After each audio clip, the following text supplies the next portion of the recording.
Du blé dur aux pâtes, la vraie histoire française. Les pâtes, c'est du blé dur et de l'eau. Ça paraît simple, hein? Tada! Eh bien, figurez-vous que jusqu'au début des années 50, même si on fabriquait des pâtes en France, on importait tout le blé dur. On cultivait bien du blé, mais tendre, celui qui sert à faire la farine. Après la guerre, donc, les fabricants de pâtes ont encouragé la culture du blé dur sur le sol français.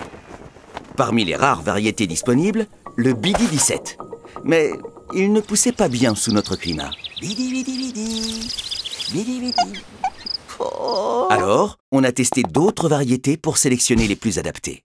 Et quand enfin on a eu de belles récoltes, pas de bol. Quasi impossible de les transformer correctement en pâtes.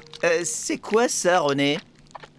En 1983, chercheurs, sélectionneurs, agriculteurs, coopératives, négoces et transformateurs se sont réunis, créant ainsi la filière blé dur française.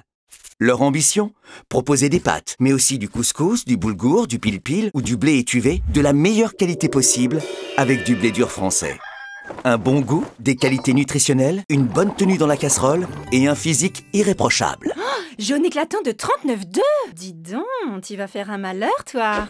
Depuis 30 ans, dans chaque plat de pâtes, il y a le travail de toute la filière. On sélectionne les variétés pour leur résistance aux intempéries et aux maladies, ou encore leur teneur en protéines. Côté champ, on travaille à répondre aux besoins des plantes au plus juste et au bon moment, tout en réduisant l'usage des produits phytosanitaires. Côté transformation, pour satisfaire les amateurs de pâtes fermes comme ceux de pâtes fondantes, le séchage haute température a été adopté dès la fin des années 70. La filière continue de se réunir régulièrement afin de concilier les enjeux de chacun pour préparer demain. S'adapter au changement climatique, faire face à la concurrence étrangère et anticiper les attentes des consommateurs. Moins de phyto et d'engrais, moins d'énergie, moins de kilomètres parcourus pour encore plus de plaisir dans les assiettes.